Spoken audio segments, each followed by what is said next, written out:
Olá, amigos do canal Aprendendo sobre Mediunidade. Nós vamos agora continuar o nosso estudo do Livro dos Espíritos. Nós paramos lá no capítulo 5, na pluralidade das existências, ou seja, as diversas encarnações do Espírito. Passamos já pelo título da reencarnação e agora vamos começar o título Justiça da Reencarnação, que começa na questão número 171. E aqui Kardec pergunta aos espíritos sobre o que está baseado o dogma da reencarnação. E o espírito responde da seguinte forma: sobre a justiça de Deus e a revelação. Pois repetimos sempre, um bom pai deixa sempre aos seus filhos uma porta aberta ao arrependimento. Não lhe diz a razão que seria injusto privar para sempre da felicidade eterna todos aqueles cujo progresso não dependeu deles mesmos? Não são todos os homens filhos de Deus? Somente entre os egoístas se encontram a iniquidade, o ódio implacável e os castigos sem perdão. Então temos aqui umas considerações de Kardec e vamos ler aqui as considerações e talvez nesse vídeo a gente fique só nessa questão devido às considerações. E diz aqui o seguinte, vamos ler primeiro para depois comentar, né? Todos os espíritos tendem à perfeição e Deus lhes fornece os meios pelas provas da vida corpórea, mas em sua justiça lhes faculta realizar, em novas existências, o que não puderam fazer ou concluir pela primeira prova. Não estaria de acordo com a equidade, nem com a bondade de Deus castigar para sempre aqueles que encontram obstáculos ao seu progresso. Independente da sua vontade no próprio meio onde foram colocados, se o destino do homem está irrevogavelmente fixado à sua morte, Deus não teria pesado as ações de todos na mesma balança e não os teria tratado com imparcialidade. A doutrina da reencarnação, isto é, aquela que admite para o homem várias existências sucessivas, é a única que responde à ideia que fazemos da justiça de Deus. Isso é importante, hein? A justiça de Deus em relação aos homens colocados em uma condição moral inferior, a única que nos explica o futuro e fundamenta nossas esperanças, pois nos oferece o meio de resgatar nossos erros através de nossas provas. A razão indica essa doutrina e os espíritos nos ensinam. O homem consciente da sua inferioridade tem na doutrina da reencarnação uma esperança consoladora. Se acredita na justiça de Deus, não pode esperar por toda a eternidade estar em pé de igualdade com aqueles que agiram melhor do que ele. O pensamento de que a inferioridade não o deserdará para sempre, do bem supremo, e que ele poderá superá-lo por meio de novos esforços, o sustenta e lhe reanima a coragem.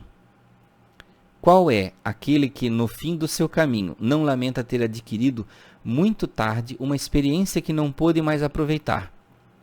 Essa experiência tardia não ficará perdida. Ela a aproveitará numa nova existência. Então vejam aqui, meus amigos, que ele fala da importância de se considerar que só a reencarnação explica a justiça de Deus. E essa parte é muito importante. Nós sabemos que existem as histórias de pessoas, como a encarnação é explicada, né? Crianças que encarnam, que nascem e falam de existências passadas, falam de como o vovô era sem ter conhecido o vovô, que já desencarnou há anos, né? Ou até parentes muito mais antigos, de até crianças que afirmam ser parentes muito longínquos, né? Bisavós, tataravós, né? Então existem muitos tipos de casos. As experiências inatas, os talentos, uma série de coisas, né? Mas eu tenho sempre uma explicaçãozinha básica que a gente poderia justificar assim a reencarnação. Bom, nós temos o princípio que Deus é justo e bom, infinitamente. Esse princípio não pode ser quebrado, né? Deus é infinitamente justo e bom. É diferente de nós. Então vamos explicar dessa forma. Digamos que uma criança, né, nasce e com 1 aninho de idade ela já desencarna, já morre. Se nós não considerarmos a reencarnação, não consideramos a encarnação, consideramos só céu e inferno, estou dando um exemplo. O que as outras doutrinas, as outras religiões dizem? Essa criança de 1 aninho que morreu, ela vai para onde? para o céu, né? Vai gozar da felicidade eterna junto de Deus. Não é isso que acontece? Muito bem. Então, digamos aí uma pessoa que encarna na mesma época dessa criança, né? Digamos, poderia ser até um irmão gêmeo. E aí o que acontece? Essa pessoa cresce, fica mais velha. Durante a vida dela, ela é exposta a todas as condições sociais positivas e negativas. Na vida dela, ela entra para o alcoolismo, ela é influenciada pelos crimes, ela acaba cometendo ações ruins. E aí suponhamos que essa pessoa, hipoteticamente, no nosso cenário das religiões já conhecidas, ela desencarna lá com 60 anos, só que ela cometeu muitos pecados. Para onde que ela vai? Que as religiões explicam? Ela vai para o inferno, né? Não é isso que a gente diz? Ela vai para o inferno. Bem, agora vamos tentar encaixar a justiça de Deus. Deus é infinitamente bom e justo. Bem, se aquela criança que desencarnou com 1 ano, morreu com 1 aninho, Deus, que permite a tudo, né? Levou ela com 1 aninho. E já levou ela para o céu. E coitado então daquele homem que ficou exposto aos erros, aos pecados, desencarnou com mais idade, e aí Deus condena ao inferno. Mas aquela criança, ela não teve nem chance de ser exposta, ela não foi provada, ela não foi testada. Não seria uma situação injusta de Deus? Quer dizer que então uma criança, só porque ela desencarnou muito jovem, não foi exposta a pecados, ela tem o direito ao céu, e uma outra pessoa que sofreu, que passou pelas todas as agruras da terra, ela tem que ir para o inferno? Então vejam que aí é um dos casos, só um dos casos, dos exemplos, que a justiça de Deus não se encaixaria. Porque aí Deus não seria justo. Não seria mais fácil então todos morrerem com 1 aninho de idade, Deus levar, porque Deus quer, né? Não é assim que a gente fala? Ah, Deus quis e aí levou. Então se Deus quis, foi culpa de Deus levar um e não levar outro. Né? Quer dizer que um, então, ele de certa forma condenou as chances de ir para o inferno, e o outro não. Então Deus não seria infinitamente bom e infinitamente justo. Deus estaria agindo de acordo com a ideia dele. Olha, eu vou beneficiar esse e aquele não. Por quê? Não sei, eu só quero. Né? Então a doutrina espírita explica que isso não acontece porque a justiça está nas reencarnações. Então sucessivamente nós reencarnamos, nós vamos nos depurando. Cometemos os erros agora, reencarnamos de novo, vamos corrigindo.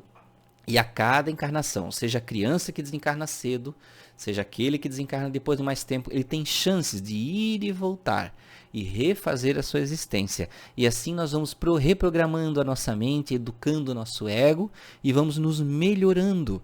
Aí está a justiça de Deus, aplicada. Porque Deus permite que a gente vá e volte, vá e volte. Lembram da história do filho pródigo da Bíblia? Ele vai, pega os bens do pai, Deus dá a vida, são os seus bens, e você encarna. Né? E aí você diz, pai, eu quero todos os meus bens que eu vou embora. Não é assim a história do filho pródigo?